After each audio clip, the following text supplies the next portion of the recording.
et messieurs, bonjour, ravi de vous retrouver dans une nouvelle vidéo pour vous présenter le livre intitulé Le cycle du carbone dans la photosynthèse de John Basham et Melvin Calvin, le prix Nobel de chimie en 1961 pour ses travaux sur la photosynthèse et pour ses travaux sur le cycle de carbone ou bien le cycle de Calvin dans la photosynthèse. Voilà le livre Cycle de carbone dans la photosynthèse des monographies du nom. Il s'agit donc d'un petit livre de quelques centaines de pages. Voilà la monographie Cycle du carbone dans la photosynthèse. Basham est chimiste au laboratoire des radiations et maître de conférences de chimie à l'Université de Californie, Berkeley, et Melvin Calvin, le prix Nobel de chimie, est professeur docteur et professeur de chimie au laboratoire des radiations, bien sûr, Université de Californie. Ce travail a été traduit par Jean Dotta et cette monographie décrit un travail qui a été effectué sous les auspices d'une part du service de chimie, d'autre part de la commissariat de l'énergie atomique des États-Unis, de Californie, Berkeley. Voilà le titre original du livre, The Path of Carbon in Photosynthesis. Voilà la table des matières du livre, chapitre 1, donc introduction, définition historique, procédé d'analyse, le matériel végétal utilisé, la mise en évidence du cycle de réduction du carbone, du cycle de réduction photosynthétique du carbone, incorporation du carbone pour former les glucides, synthèse des lipides, des aminoacides, des inhibiteurs métaboliques, le système de transfert d'hydrogène, le processus de conversion quantique et le système du dégagement d'oxygène. Donc c'est un ouvrage fort intéressant de biochimie, de biologie de la photosynthèse. Voilà ici l'introduction. Le chapitre premier, donc des définitions et des préliminaires. Voilà ici la synthèse des composés carbonés à partir du gaz carbonique chez les végétaux. Voilà le cycle de Krebs et le cycle photosynthétique du carbone. Chapitre 2, donc l'historique, les premières découvertes de Priestley et de Ingenhousz et Sustrand. Ici, le schéma de la structure lamellaire d'un chloroplaste de mésophile chez Zeamais. En haut, on a représenté la densité observée sur des sections fixées à l'osmium. Et en bas, ici, en bas, on a donc fait une interprétation au moyen d'une protéine, de lipides et de la chlorophylle. On peut distinguer ici la structure des lamelles de la mésophile et celle des lamelles des chloroplastes de la gaine des faisceaux. Voilà ici, portion d'un chloroplaste de mésophile provenant d'une feuille de maïs âgée de 3 à 4 semaines. Ici les sections transversales de grana, les sections obliques de grana, la nature composée de lamelles, la bifurcation à la périphérie du granum. Ici les corps sphériques denses et les membranes limitantes, le cytoplasme, le stroma du chloroplaste. Voilà. Ici, schéma d'une conversion lumineuse par séparation de charges. Voilà, donc luminescence, chute thermique, absorption, fluorescence, photolyse de l'eau et dégagement d'oxygène, ainsi que la réduction de quinone et la formation de glucides. Ici, les spectres de résonance du spin, les spectres RPE, mesurés à partir de gros fragments de chloroplaste frais. Donc, une méthode qui devrait donc permettre de séparer les processus photoélectroniques des transformations chimiques ultérieures. Donc, consiste donc à faire des observations à très basse température, c'est-à-dire moins 100 degrés Celsius, où les processus chimiques plutôt sont nécessairement très ralentis. Voilà ici la mesure de la résonance de spin sur divers échantillons du matériel photosynthétique. Système de dégagement de l'oxygène, chapitre 13. Ici donc la bibliographie générale, une bibliographie très riche, donc embrassant tout le sujet de la photosynthèse, des processus photochimiques et photoélectroniques aux processus thermochimiques et chimiques.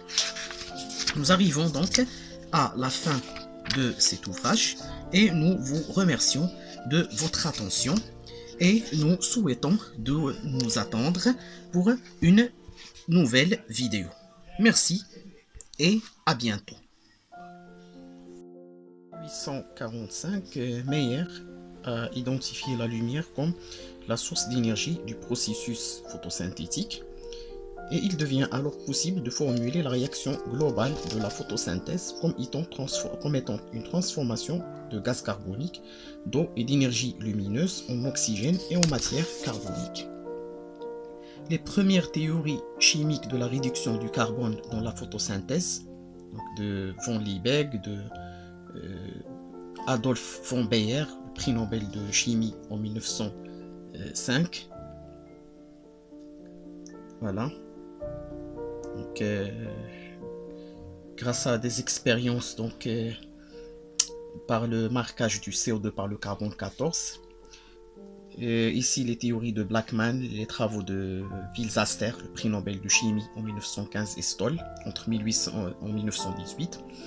Ici la séparation de la réduction du gaz carbonique et de la photosynthèse de l'eau, ou bien la photolyse de l'eau.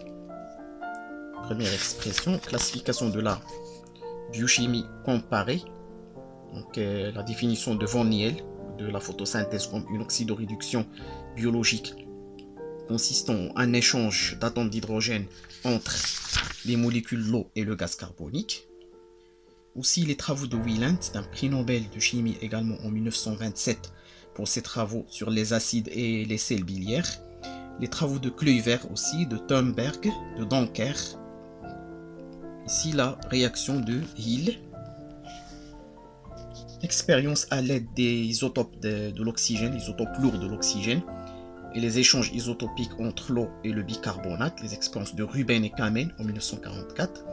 La réaction de réduction du carbone considérée comme réaction enzymatique obscure, les hypothèses de Wilsaster et Stoll. Rapport entre le métabolisme intermédiaire général et la réduction photosynthétique du carbone. Ici les travaux de Krebs et les travaux de Johnson. Développement et application des méthodes récentes, les marquages par les isotopes, le carbone 14 notamment, et le carbone 11, aussi l'isotope lourd de l'oxygène, chromatographie sur papier, comparaison des radioisotopes et de la chromatographie sur papier, les combinaisons plutôt, ou bien la radiochromatographie. Ici les procédés d'analyse, préparation d'un extrait pour l'analyse, pour les algues unicellulaires, la chlorella, feuille de plante supérieure, préparation du chromatogramme, quantité de matière, application de l'extrait sur la feuille du papier, développement du exposition talc au gaz carbonique ou bien au dioxyde de carbone radioactif ou bien marqué par l'isotope radioactif le carbone 14. Ici la répartition du carbone radioactif entre les atomes du carbone des intermédiaires, voilà le tableau 1. Répartition de la radioactivité dans les composés après expérience en courant continu. Formation du fructose 6-phosphate, donc par la condensation de l'acide phosphoglycérique par un procédé inverse d'une dégradation d'Emden-Meyerhof. Formation de cédoheptulose phosphate. Là, la formation des pentoses phosphate ici. Et la réversibilité des réarrangements des sucres.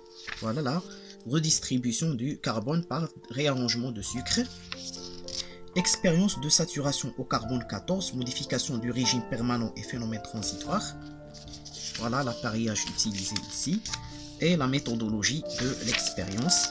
Passage de la lumière à l'obscurité, régime permanent, concentration d'intermédiaires photosynthétiques et d'exosphosphate apparentés en micromoles par millilitre d'algues.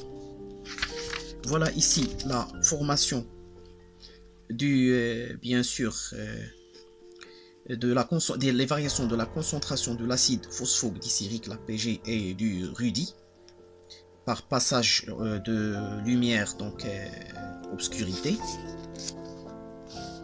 Vitesse d'augmentation de l'acide phosphoglycérique à l'obscurité.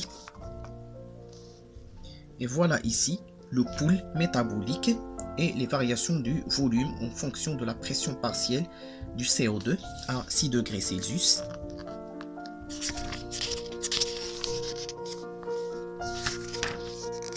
Voilà ici la redistribution du carbone entre les sucres.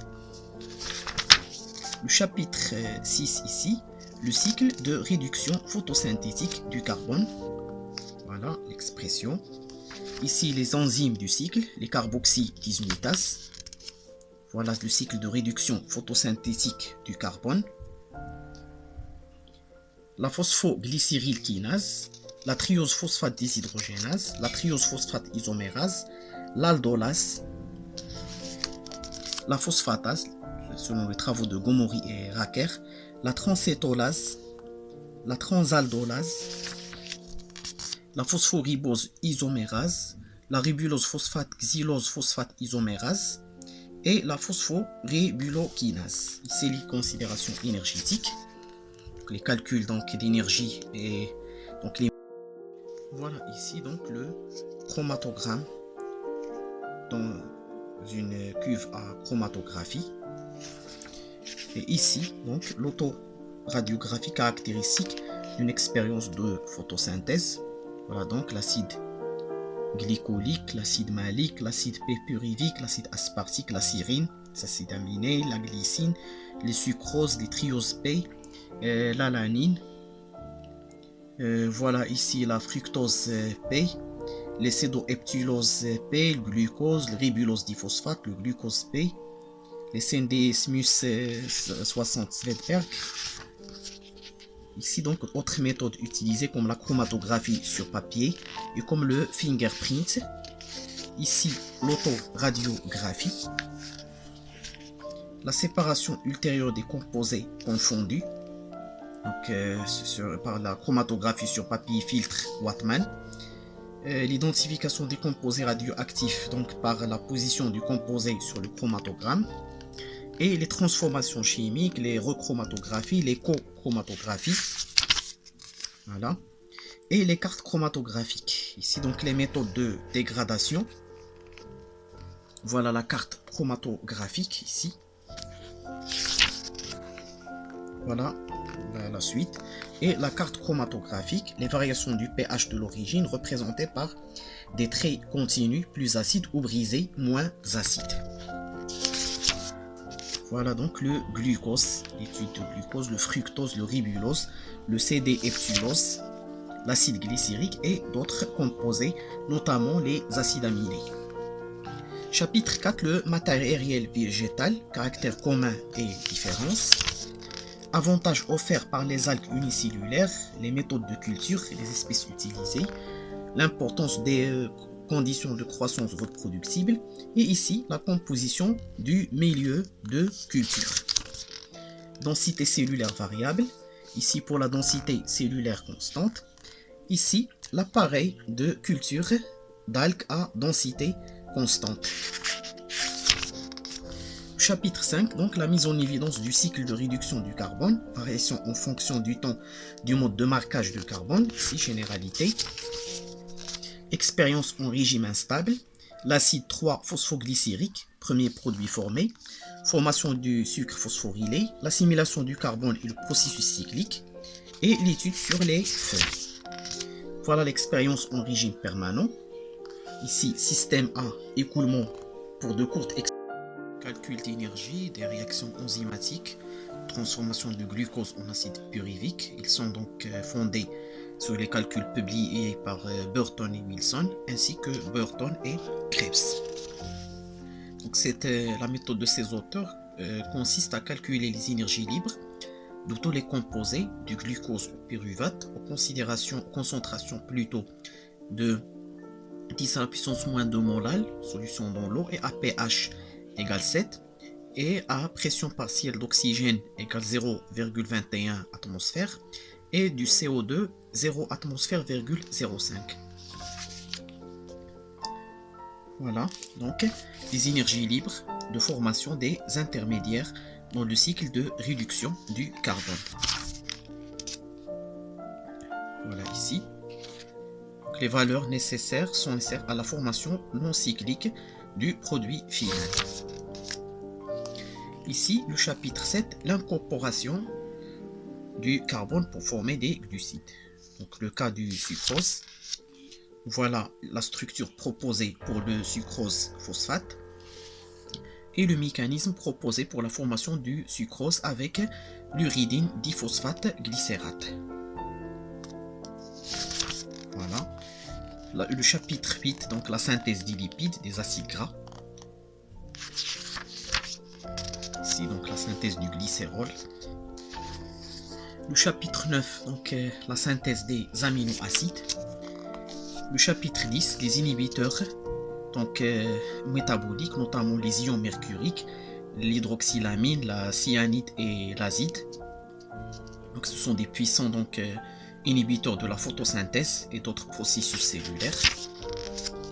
Donc, inhibiteurs spécifiques, comme par exemple l'azacérine. Voilà. L'effet de l'azacérine sur les sénédismus. Détermination sur disque d'aluminium et détermination sur papier. Voilà la localisation possible de l'inhibition par l'azacérine. Ici, le chapitre 9, le système de transfert d'hydrogène, variation de la concentration d'acide phosphoglycérique, d'acide citrique, d'acide glutamique et d'acide alpha-cétoglutarique par passage lumière-obscurité. Schéma de rapport entre photosynthèse et respiration. Voilà. Le processus de conversion quantique, le chapitre 12. Voilà l'ultrastructure des chloroplastes selon et sur strand. Ici, le schéma de la structure lamellaire d'un chloroplaste de mésophile chez Zeamais. En haut, on a représenté la densité observée sur des sections fixées à l'osmium. Et en bas, ici, en bas, on a donc fait une interprétation au moyen d'une protéine, de lipides et de la chlorophylle. On peut distinguer ici la structure des lamelles de la mésophile et celle des lamelles des chloroplastes de la gaine des faisceaux. Voilà ici, portion d'un chloroplaste de mésophile provenant d'une feuille de maïs âgée de 3 à 4 semaines. Ici, les sections transversales de grana, les sections obliques de grana, la nature composée de lamelles, la bifurcation à la périphérie du granum.